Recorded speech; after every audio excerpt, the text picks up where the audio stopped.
But I was driving through Hollywood. I live in Los Angeles, and I was driving down Vine, and I literally heard this inner voice just say to me, "The warrior's not ready for peace. I mean, the warrior's not ready for battle until you have come to know peace." And I leaned over to my wife and I said, "I know what my next book is about." And I think a huge part of it was I live in a city that has thousands and thousands of gifted artists. They're so talented, and they would be considered the cream of the crop. And overwhelmingly, they're paralyzed by fear, anxiety, stress. I'm meeting 22-year-olds with panic attacks. I'm meeting 25-year-olds who are on medication because they're so stressed out by life. And I realized that a huge cultural dilemma right now is that we have so much opportunity, we have so much freedom, we have so many things working in our favor, but what's happening inside of us is that we feel overwhelmed by life. We feel paralyzed by opportunity.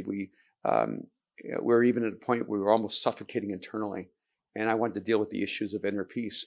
I think part of the problem in the world is that we keep trying to attain world peace, but you cannot have world peace until you have inner peace.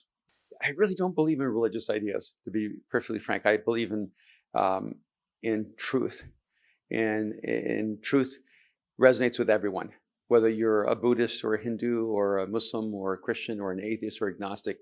If something is true to the human spirit, it resonates.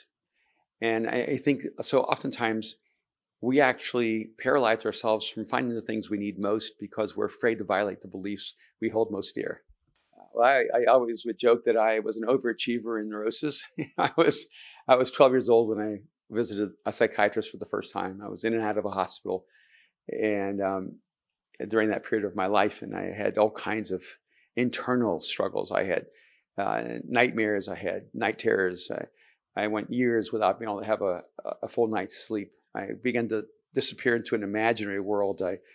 I really felt disconnected from the world around me, and I didn't feel like I had the emotional, psychological tools to face reality. So I began creating my own internal reality. It's a huge part of the book is actually the realization of my own personal journey, that we need to address issues like depression and anxiety and fear and worry and all of these internal turmoils as real. We need to stop downplaying them and pretending they don't exist or acting like you should just get over it. But at the same time, I don't want us to live with despair thinking you have to stay there, you have to live like that. And so I feel like a part of my contribution I can make to the world is I've known despair, and now I live a life full of hope. I know what it's like to not be able to sleep at night and not want to get up in the morning. And now I know what it's like to see beauty and wonder all around me, and to feel fully alive, to know that life is worth living. I've had too many friends who've ended their lives, and too many people who have this internal narrative of ending their lives. And they look so good on the outside, but inside everything is falling apart. And I think the advantage I have is I don't have to just try to empathize or understand. I know exactly what that feels like. Well, one, I've always been enamored by the romanticism of samurai culture, and my favorite movie of all time is The Seven Samurai, and I love Crouching Tiger, Hidden Dragon, and so I'm just going to be really honest. I'm affected by art and beauty and story, and I am not immune to that kind of romanticism.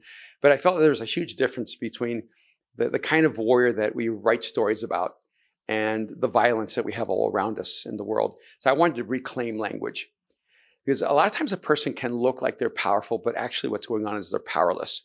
When a person responds with anger or rage or violence, that's actually an act of powerlessness. It's not an act of power.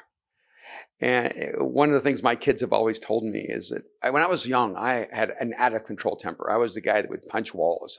I struggled with rage and anger, and I've been married 35 years, and my wife has never seen me lose my temper. My son's 30, my daughter's 27, and they always tell me, "How have you achieved this level of Zen in your life?" And I said, no, the reason is because my internal world is stronger than whatever external world I face. And it's not that I don't experience the same emotions that you experience, is that those emotions do not have mastery over my life. And so I use the warrior language because I want to tell a person, when you're fighting these internal battles, that's the most heroic battle of your life. It's going to take incredible courage to have inner peace. Peace does not come accidentally. You have to fight for your peace.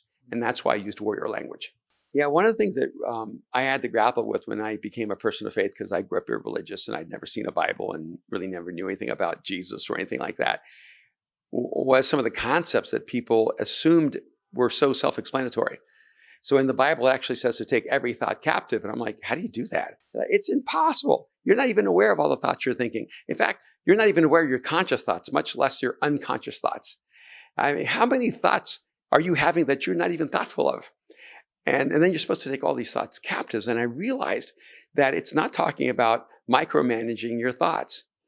When I was young, I read this writer who said it was not the raindrops that drove him to madness, but the spaces between the raindrops. And when I read that at the age of 10, I thought, that's me. I'm being driven to madness by the spaces in between the raindrops. And now I realize that my internal frameworks actually become a filter for my thoughts. If I live a life of gratitude, it's amazing how it filters out all the thoughts that would make me ungrateful. When I choose gratitude, it filters in all the thoughts that allow me to see beauty and wonder, all the images and impressions that allow me to see how I've been loved and accepted and where I have opportunity and possibility. I mean, gratitude is just one of those filters. And it's interesting, now neuroscience is discovering, and this is what, how it was described at this neurological center. They said that gratitude is the lubricant of the brain. When a person is grateful, it absolutely lubricates the brain. When a person is ungrateful, it rigidifies the brain. And so when you're ungrateful, it actually paralyzes your brain from seeing opportunity, from seeing possibility, from seeing a future and a hope. And so one of the strategies I give in the book is look, you don't actually have to spend money on this. You don't have to pay me or anyone else.